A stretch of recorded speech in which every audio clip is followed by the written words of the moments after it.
on my way.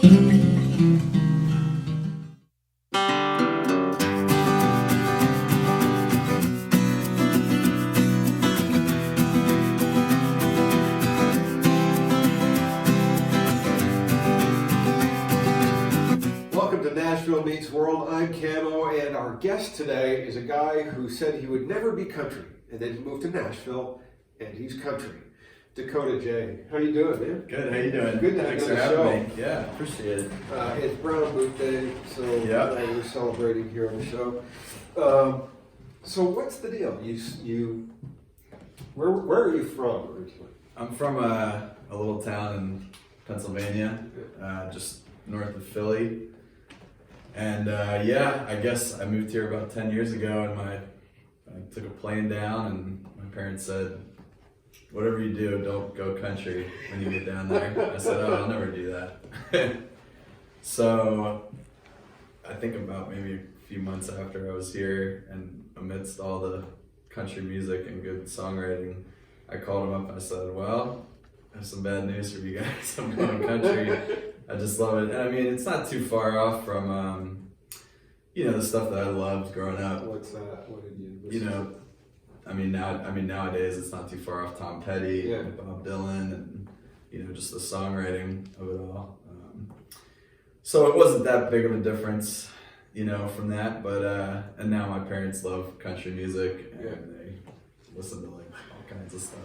So we've all converted. It's amazing how many people are influenced by Tom Petty. Yeah. Almost every guest I have on the show has Yeah. got Tom Petty influence. Yeah, I mean, his songwriting to me is just, the epitome of simple but perfect. I always loved there's a great documentary about him. I think it's on Netflix. And, he said, we're all about hook, Yeah. Don't bore us, get to the chorus. Yeah, for sure. Yeah. He just can say so much in so few words, He left an incredible legacy Yeah. of music. Wouldn't that be cool for any artist to have that legacy? Oh, yeah. Leaving that kind Oh, of yeah. work behind you. His songs are just unreal, and there's not too many bad ones. No, almost every cut on every album is killer. Yeah, totally. Yeah, especially I love that Wild Flowers record. Yeah. Even for being a later record, like what an amazing collection of songs. But yeah, you can't go wrong with Petty. Yeah. And Dylan too. If you're going to be influenced by guys. Yeah. But country music, Americana stuff today is not that far removed from Petty and Dylan. Right. Yeah. Totally. In a lot of cases, it's almost become the new folk rock. Oh yeah. Just with a cooler name. Yeah, exactly. Yeah. No, I think that's coming back into style a lot. I think there's been just a really long period of, music that hasn't had a ton of depth to it, and I think just the more organic, saying something with meaning, people are kind of craving that nowadays. At least I hope that's what people are wanting to hear. Yeah, it's kind of like how when punk happened, it was a reaction to bands like Pink Floyd and Genesis that were doing these incredibly long, technical songs. Right. And they just, we're done with that. We're stripping it down and going as simple as it can get, and not even really worried about whether we can sing or not. Right. Totally. Which is my first band was a punk band. And I had my hair all slicked up really high. Which works until your hair lines starts going back, and then it doesn't work as well today. You just see somebody like that as you're still hanging on to it. Yeah. It's like a comb over. Yeah, you don't see it too much, but when you do, you're like, you see it out there, maybe. So let's talk about your style of music. Yeah. How do you bring guys like that into what you're doing? For my music, I've just been trying to focus more on what's kind of honest to me Yeah. with my writing. I started writing country songs like for pitching and cuts and stuff when I first moved here. And I had a publishing deal and I did that whole thing for like 4 years. And it was a great experience, but I kind of felt like I lost who I was while I was doing that. Yeah, because you're constantly writing for something. Right. What you think somebody else wants. Exactly, yeah. And that kind of, you know, I don't know. It was a good, I mean, in a way, it kind of really brought me back to what I like because I was doing so much music that I didn't like. And, you know, it's almost brought the joy of music back into my life, being able to do stuff that I dig. You know? How often did you have to mention Bud Light, Blue, Tail, Yeah. Bare Feet? Yeah. I mean, it was really like, don't mention all those words, but make sure that comes across because too many songs have those words in them. But, you know, how you say tailgate without saying tailgate? Yeah. You know what I mean? I don't know. The droppy down thing on the back of a truck. Exactly, yeah. It doesn't sound quite as good. No. But, yeah, so I mean, yeah, it was definitely, I mean, it was a good learning experience. On the flip side of that, I don't want to sound bitter about it because I think it really honed my songwriting. You know, just writing every day, sometimes, you know, 8 co-writes a week or whatever, and just constantly doing it, it does really put your hours in. So I'm really grateful for that. Just really learning the craft of songwriting, which you think you know when you move to Nashville, and then 10 years later, you're like, those songs were pretty bad when I first got there. So it's funny, like comparing ways of writing. Ray Wiley Hubbard from Texas, he always said the difference between Nashville and Texas is Nashville, you get up in the morning, you have a co-write. You have lunch, you have a co-write. If you're not writing at night, you're out playing songwriter rounds. Yeah. If you're not co-writing during the day, you're pitching. Yeah. It's all about getting a cut. Yeah. In Texas, you roll out of bed around 10 or 11 and you're enjoying and you call up a friend, you may co-write, you may not, you may go fishing. Yeah, sounds pretty nice. It's in Nashville, songwriting is the business. Yeah. In Texas, it's a lifestyle. Yeah. Yeah. Yeah, and I think finding that balance in Nashville is a good thing too, because I love how much everyone's pushing each other. Yeah. You know, there's so much great music coming out of Nashville. It's steel sharpens steel. Yeah, exactly, and everybody's just really going for it. Yeah. And then on the flip side, I love Texas because it's so authentic. We were just in Austin last year, and it's just great. People actually dance when they're at a club, you know, when there's a band. And the tacos are amazing. Yeah. It's just a great vibe out there. Yeah. We had one of the guys from the Vandaliers. Oh, nice. Yeah. And he was, talking about influences and everything, and his was total punk influence. Yeah. And he said, what I'm doing with country isn't that far. The style is a little bit different, but it's not that dissimilar. Yeah, totally. I mean, yeah, that stuff is great. I mean, and just down to the songwriting again. I mean, if it's a great song, it sounds great. I love punk when I was growing up, like Operation Ivy and Rancid and, see, that's all those bands. Stuff. Like I Clash. Yeah. Clash, the Clash and Sex Pistols. Yeah, of course.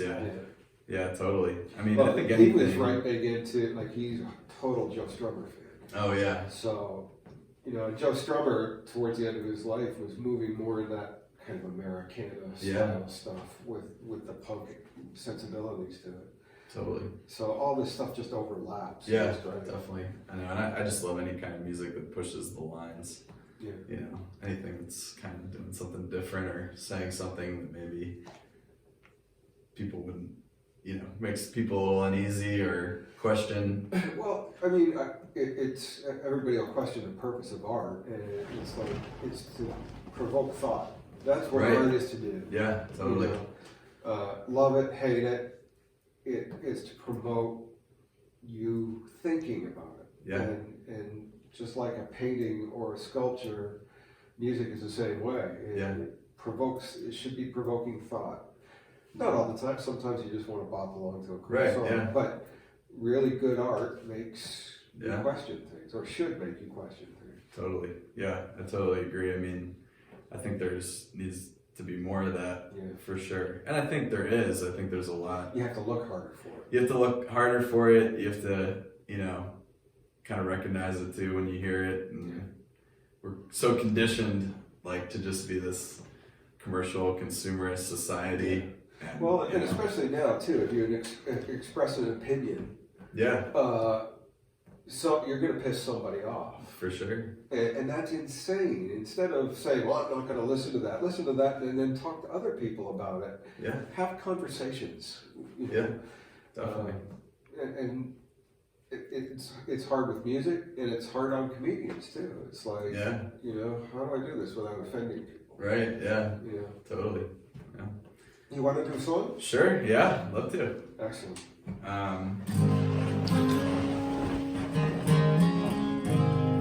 It's a song I wrote with my buddy Will King and Robert Elseworld, great guy.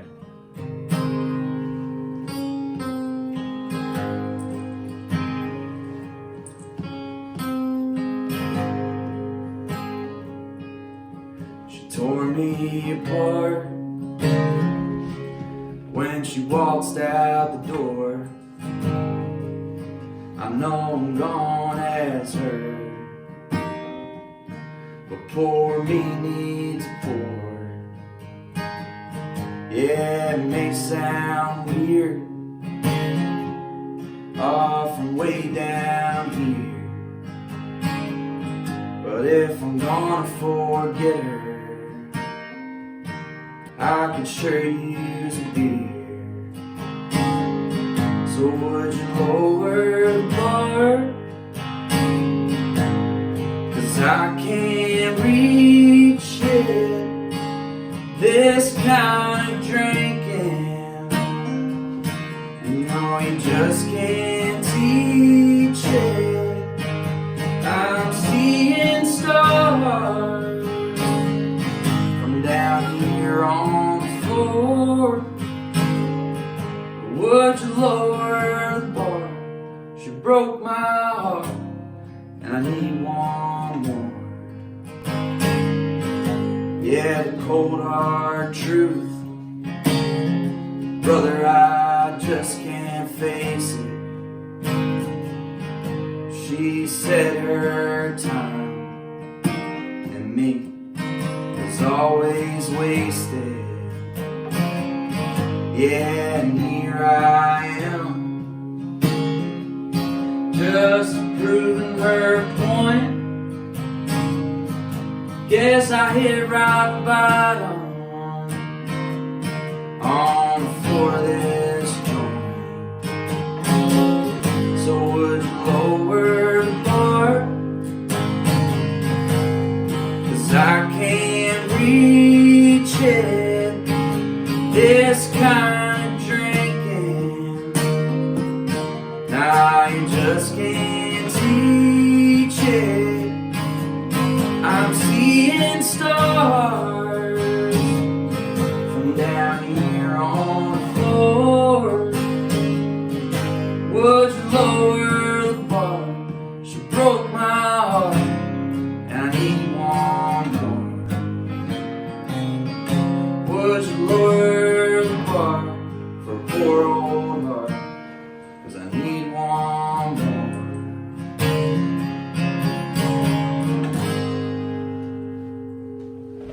Nice song. Thanks. That's cool. It's funny because when you came in, you said, "Is it okay if I swear in songs?" Yeah. And it goes back to that conversation about art. It's like, sure, I don't care. It's art. You're expressing something. For sure. Yeah. And it's only a private club that watches this show, anyways. And everybody's cool. Yeah, we're all cool. Yeah. You also have a studio. Yeah, I do. Mm-hmm. Nice. Rad. Yeah, it's called Rad Records. I've been doing that actually. I first started in an Airstream. Yeah, There's something cool about that. A studio built in an Airstream. Totally, yeah. I worked at this youth hostel in Midtown. Yeah. And I was doing maintenance and cleaning bathrooms and all that stuff. And so I lived in this like 70s Airstream for about 4 years. That was on the property. Yeah, as part of like my pay and stuff. And so I was writing songs and recording in other places. It was just costing me so much money. I said, I gotta learn how to do this. So I kind of started buying some gear and learning how to do it. And actually, it's pretty funny. I had a guy that was there help me. I bought this like upright piano and I moved it into the Airstream. And I was there for like a day and I was like, oh my God, this thing's gonna fall through the floor of this and I'm gonna have to like buy this Airstream. And so that came out real quick, but we had a drum set in there too and it was cool. And then from there, I was dating this girl who is my wife now, and she bought a condo in Germantown and had a garage underneath the condo, and so we turned that into a studio, and then we moved to another place and built another studio and tore that studio out, and now we just moved to another place where we're building another studio. So I guess that's, I don't know, part of my calling is just to build and remove studios for the rest of my life. Although the studio in an Airstream sounds like an entirely cool business. Totally. I've actually been thinking about doing it again, because there's something cool about it. It's very, vibey. Yeah, and who knows, it could be immortalized in a song like the Rolling Stones mobile studio. Right, yeah. Smoke on the water. Yeah, exactly. I think Rick Rubin has an Airstream studio out in LA. I think I've heard that. It's a great name for a production company too. Yeah. Airstream Production. Totally. Oh yeah, definitely. And you can move it wherever you want. Yeah. You can go to the beach if you want, Yeah, that just sounds like a really cool concept for a studio. Getting one of those. It'd be you get all the people doing kind of that retro 70s sound, wanting to use your Airstream. Yeah, for sure. Yeah, you got round. Everything's round too, so it's nice. Yeah, that's cool. What else have you got going? You're doing a lot of writing. Yeah. Getting many cuts with people. Yeah, I have a song me and my buddy Will wrote with this group called the Rec Laws. That's heard of them? Yeah, they're awesome, super good people. But yeah, their single right now is a song we wrote called Old Country Soul. It's top 10 in Canada right now, so it's pretty cool. It's my first top 10 song that I've written. Wow. And it's been fun watching that kind of. Well, for all our fans in Canada, call your local radio station and get them to play Old Country Soul by the Rec Laws. Yeah, and, definitely. Yeah, they're great. Help the bank account a little bit. Yeah, exactly. Yeah. The songwriters need the help in the bank account. Yeah. And buy the song too, so you get royalties from it. Yeah, no, they're great. And we had another song by them, Wish You Were Beer. We had a song that Tucker Bethard cut last year. And cool. Yeah, just, writing, me and Will, we write a bunch. We always write together, and we still write like 3 or 4 times a week for that, and then also write stuff for my projects and his projects. Check out Will King too. He's a country rapper. He's a badass. So yeah. Nice. You want to do another song? Yeah, sure. All right. Yeah, let's see. I'll do this one. I'll keep it clean a little bit. We don't have to because we're all cool. Oh, that's right. Yeah, okay, well, I'll do not as clean one, I guess. It's a song called Here Come the Law.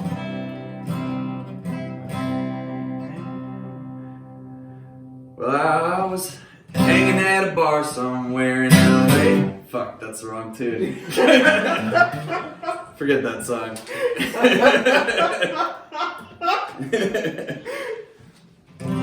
Well, I've already said fuck that, so I'll do that one.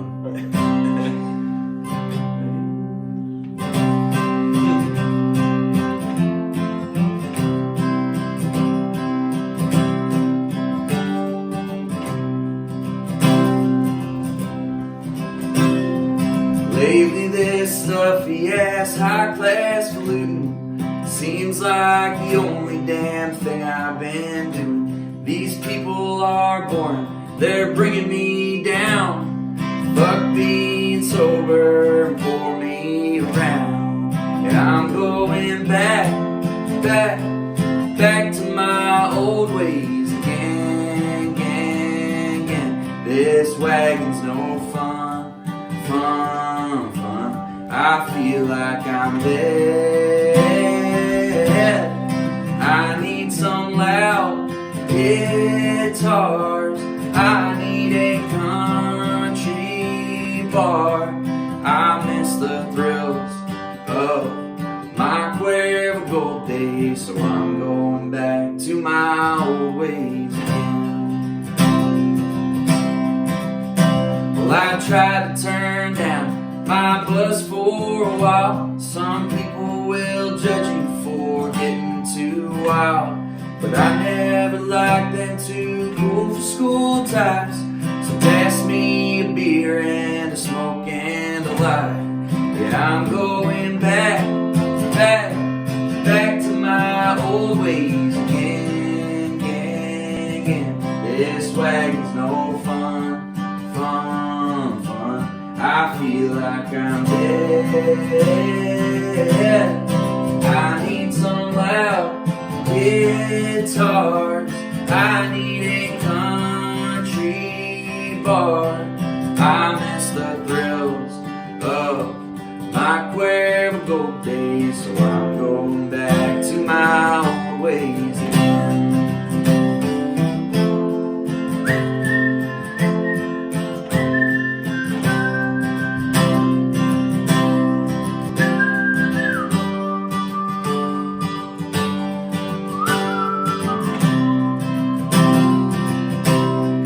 I'm going back to my old ways again. This wagon's no fun. I feel like I'm dead. I need some loud guitars. I need a country bar. I miss the thrills of my Cuervo days, so I'm going back to my old ways again.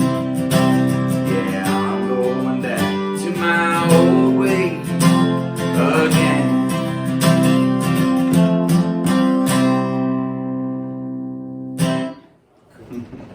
I love that you're using very traditional, old-style country chord structures, but with just a little bit of a twist on it. Yeah, totally. It's funny, as much as I didn't grow up listening to country, it just felt so much more natural to me, and especially getting back to that older traditional, progressions. I mean,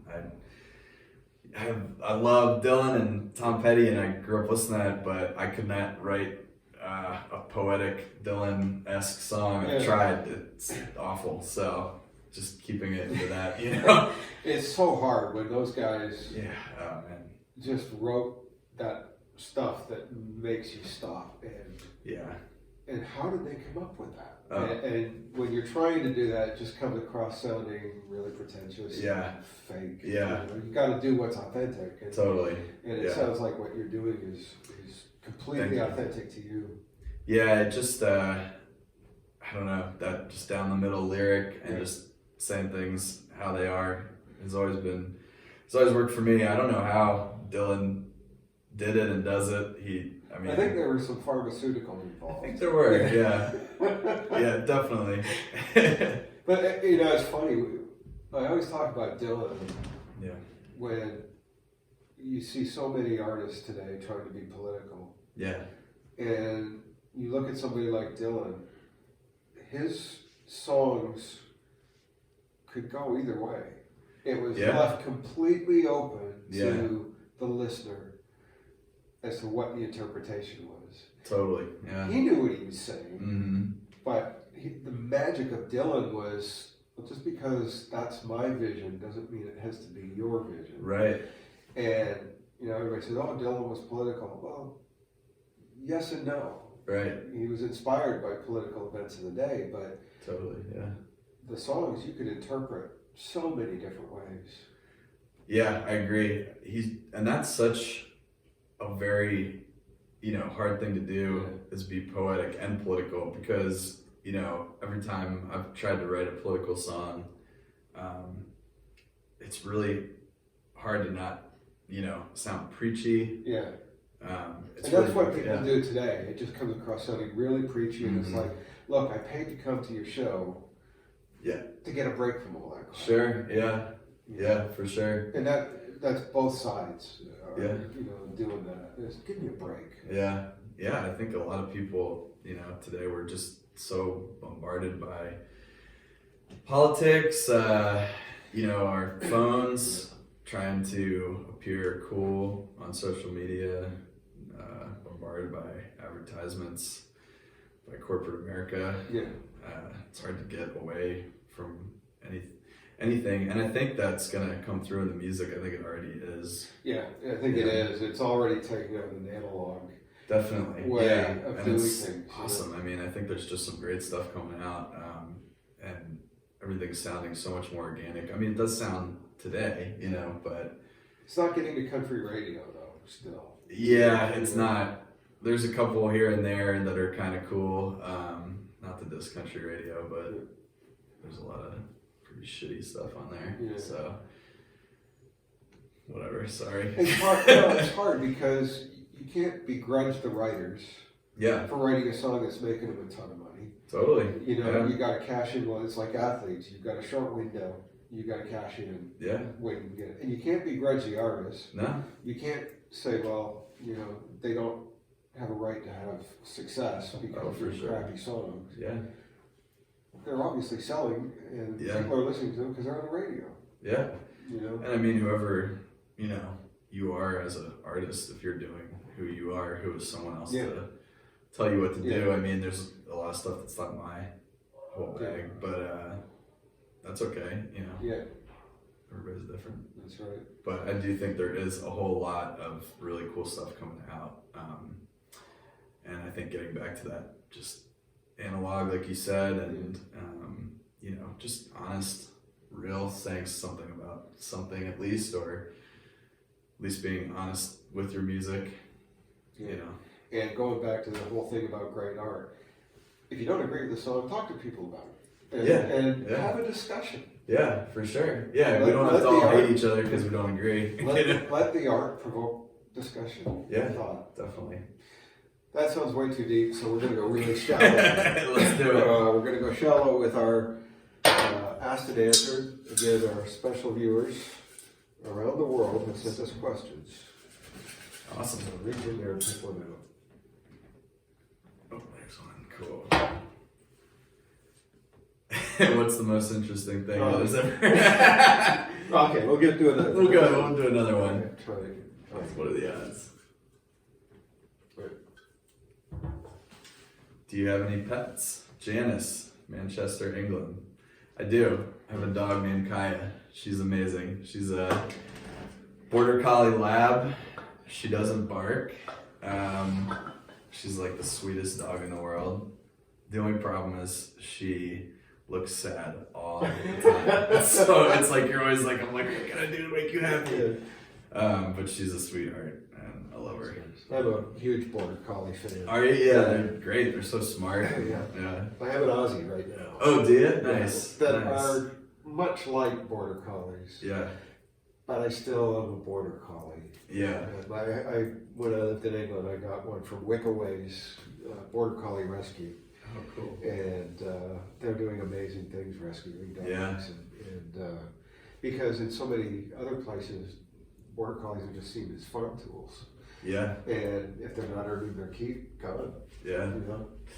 Yeah, they're smart dogs. So very smart. Yeah. Yeah. My Aussie's smart, but she doesn't like to show it. Right. Okay. Plays dumb a little bit. Yeah.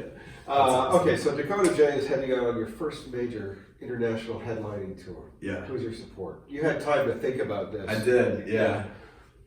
Burn the Bear, Amy Westney. We're gonna just do a whole tour together. Will King. People seem to all be my doing friends. that these days, Yeah. taking just their friends out on tour. Yeah, And it's that would be. coming together with some pretty interesting tours. Oh, definitely. Yeah, I would love. I mean, gosh, with all being with your friends on the road, Yeah. there's nothing better than that. Yeah. You just hope it doesn't turn out like Pink Floyd The Wall, where all the buses, in a circle, instead of being turned in so you're isolated, they're turned out so you don't have to speak to each other. Yeah, I can see things going that way Yeah. if you're spending that much time on a bus with somebody, you know. Yeah, I think if it was just like a dream kind of scenario, though, I think it'd be really cool to be on the road with John Lennon or just get into his mind for a little bit. Yeah, that'd be a trip. That would be wild. Yeah. Where can people find you on socials? My Instagram is Dakota J Music, and Facebook I think is Dakota J Music. Okay. A little more on Instagram these days, but yeah, you can find me on there on Spotify. Yeah. And all your music people can buy, stream, Yeah. preferably buy. Just Google it and Buy it. Dakota J, and buy it. Yeah. You know. And don't forget about the records too. Yeah, check them out. They're awesome. That's it for Nashville Meets World today. Thank you for being here. Yeah, thank you very much for having me. Come I back appreciate again. it. Yeah, thank you very much. Dakota J, boys and girls. Make sure you catch me on Chris Country every Sunday at midday following American Country Countdown with Kix Brooks. Kix is my opening act. I've always wanted to say that. Oh man, that's awesome. Thanks for watching Nashville Meets World. We'll see you next time.